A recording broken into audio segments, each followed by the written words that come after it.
You know, the streets is mine. They can have the sidewalks. I'm just getting ready to tell the real, man. Shit, well, before they even thought of it, we was already done. Already doing this shit. So, see, the hub represent the middle. That way, you can go in any various direction and run into something that's gonna be significance in this Compton thing, you know. So we right here, me and Bitter Dog Bruno, aka Raw Sweets, representing for KM KevMacvideos, you know, this is for sure. KevMacvideos, open your soul, represent your ghetto, baby. KevMacvideos, you know, this is for sure. KevMacvideos, open your soul, represent your ghetto, baby. For the dime moves and the lokes. The original, the only one, Bitter Dog. Raw Sweet, shoot town, rock bottom, Sabri with a twang to it, bust a bitch, Bruno, man. You know, I want to know, man, when Corner Pocket came into play. Oh, Corner Pocket came into play, you know. Well, see, you know, back in 73, I say about 75, 76, you know, I met Big Stone, you know, Big Stoney, the Stoney family, you know. Them was the crew back then, you know. The Corner Pocket, you know, I was in Las Vegas when I met, you know, Big Stoney. Me and him became road dogs, you know, so that's when I heard of Corner Pocket, you know. Who were some of the big names over there when you got out? It was Big Stoney, you know, Kenneth, you know, he was in there, you know, but mainly it was like Big Stone, you know, yeah. LaSalle? Yeah, LaSalle, you know, yeah, LaSalle with the hands, man, you know. Got to put LaSalle in it, because he was one of the originals, you know. He had the hands from there. Bad connection. All right, so what came first? Front Hood came before Corner Pocket, right? Yeah, Front Hood. Who was Gregory Cross, Pet Bud, John Washington. You know, them was the jackers, you know. They was getting money. I say they was getting money before anybody was. You know, what with the tees, you know. Taught me how to dress with the tailor-made, you know, and all that. Yeah. All right, now let's get into a little Compton history real quick. From your memory, your recollection, what came first, the Grandies or Carver Park? The Grandies. The Grandies, they was Carver Park boys, but the Grandies formulated this crippin' thing, man. For us Compton, yeah, it was the Grandies. Now, I used to stop through the Sherry Capri, but they were still Carver Park boys then. They wasn't actually crippin' in until the Grandies produced it all this year. Everything that ever hit Compton. Who were some of the big names in Carver Park before they became Crips? Okay, Carver Park, I used to run with Marcellus' brother, you know. Winfred Robertson, you know. He introduced me to the Carver Park. We used to come from Watts, go through Carver Park on our way to the Grandies. Who were some of the Carver Parks back in the beginning? Willie Hurd, Blue Baby, you know, Felton, and many more. Now explain to the people what the Grandies is. Where does the name come from? The Grandies, I mean, it was like a little cul-de-sac where we used to all hang out across the street from the airport, you know. And we just used to go there and kick it, you know, and, you know, handle our business, though. But the things that I know now that I wish I'd have known back then, you know, I'd have had money in my pocket, you know. Shit, we all would. Yeah. But there was an apartment building over there? The apartment building, yeah. And that's where y'all hung out at? That's where we hung at. And who started the Grandies? Who were some of the co-founders? The co-founder was Head Houncho and Mac Thomas. Okay. And we got Head Houncho on the way up here, yeah, right? Head Houncho on his way up here, you know, to give a shout out about this realness, you know. For sure. I hear you nice with your feet, man. Oh, a little bit, you know, I done got a little older, but I still a pivoted though, you know. They was gonna name me the dancer though, man, but you know, I said I stick with bitter dog. I can't do it though, man. But I could bust a little bit for you, you know. But you know, now I'm off into that China move though, man. You know, I got the pivot for the China, that lock though. That lock. Yeah, you know. Yeah, lock. Yeah. You know, this the platform where the real ones come to, though. You know what I'm saying? Yeah, that's why I'm here. And you know, I'm a real one. You know my boy Cutes too, right? Oh yeah, Truth. That's my love. I'm just mad at me because he didn't let me know that he got out, man. How far y'all go real back? One. Way back. I'm talking about from the Magnificent Seven. When I come from Las Virginias, went to Central, you know, and we met each other like, hey, man, you can't come down here with that there. Man, I'm bitter dog, man. You know, and he seen that I was with it, you know, because I was kept AWOLing, so they sent me to Central, you know, but I couldn't get out of there, though, man. You know. They had you locked down? You know, I met all them, you know, Rusty, Truth, you know. The Magnificent Seven. For sure. Yeah, that's my loved one there. Black Dog, Benny Sherline, all of us did this year. Where'd you meet Black Dog at? I met Black Dog in Las Virginia. Me, Uncle Pimpin' Yay, Black Dog, Brown Dog, Puppet, rest in peace, you know, Keen Ali Ducci. We all was up in there together, doing what we had to do. Did you run across Little Caesar in there? Oh yeah, I ran across Little Caesar, you know. He was on another yard, you know, but we touched base, you know. Another loved one. Oh, Crazy Crip, I got to give him a shout out.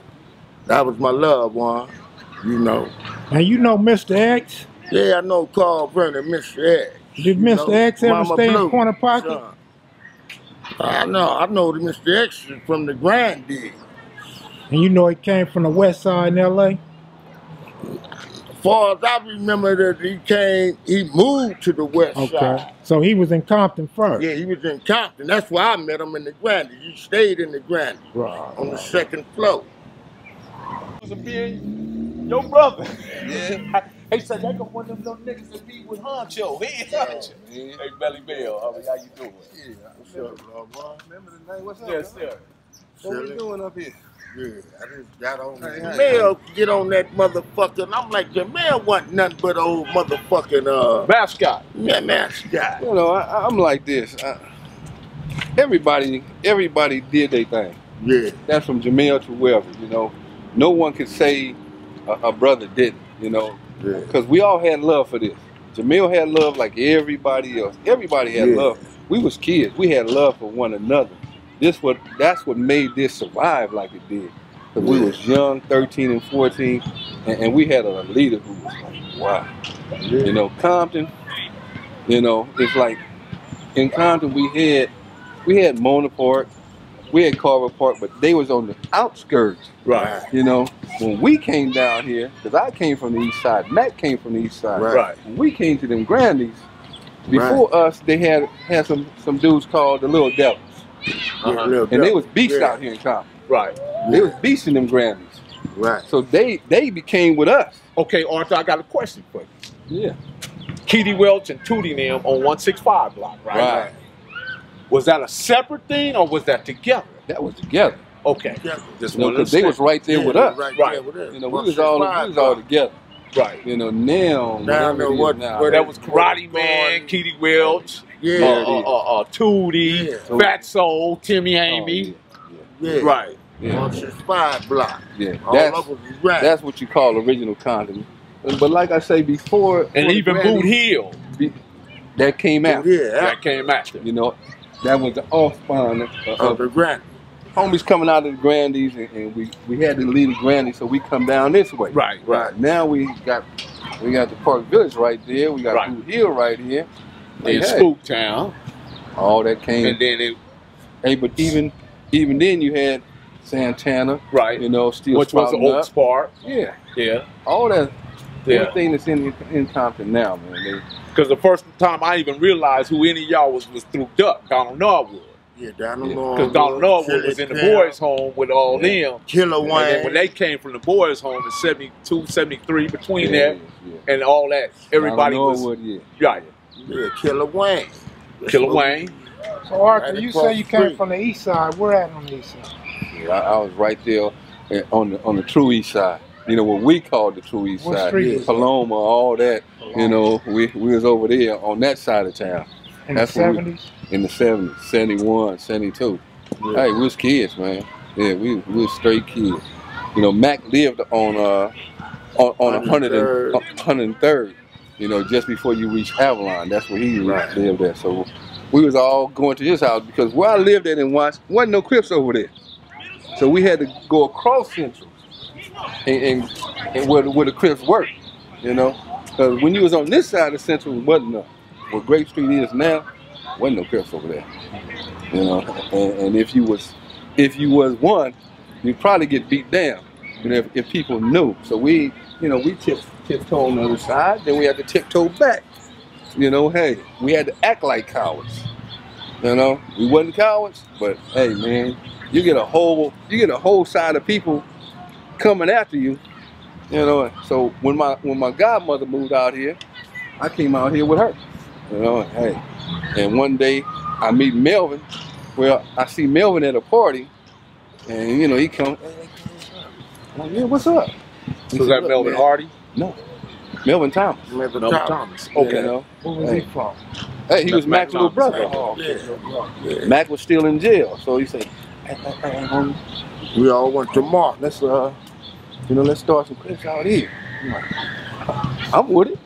You know, and so we going to the party, and I got on my waistline, he got on his waistline, and everybody looked like, who these niggas, who these? So we bail in there, yeah, you know what's up. Right. You know? Hey. And from that moment on, the fear of God was in everybody. I mean, it was just two Crips walking in the party, and the fear of God struck Compton that day. From that day on, oh, we loving this. Let's do this. Right. When AC moved to Compton, you already knew him? Who? AC Babalu, AC Moses. Yeah.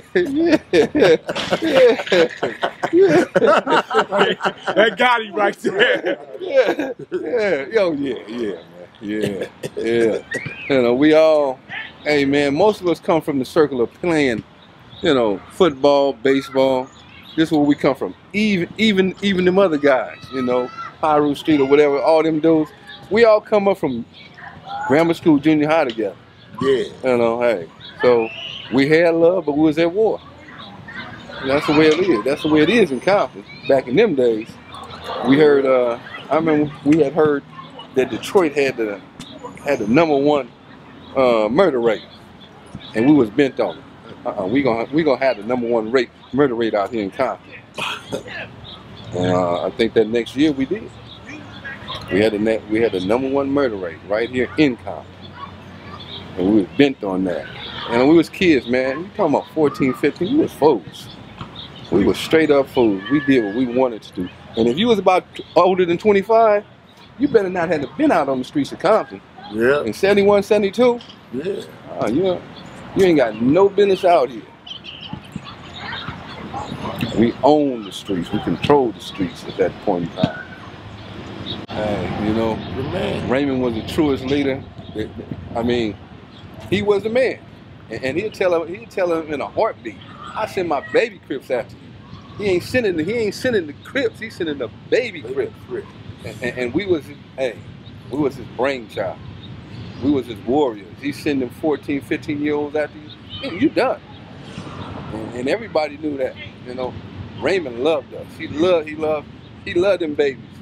And you know, most of the time we had a lot of heat from West Side because Compton didn't see us as legitimate in the days. You know, they would come out here and you know they trying to chunk us off like we wasn't legitimate. We legitimate out here. You know, we got East Side guys out here, so we legit.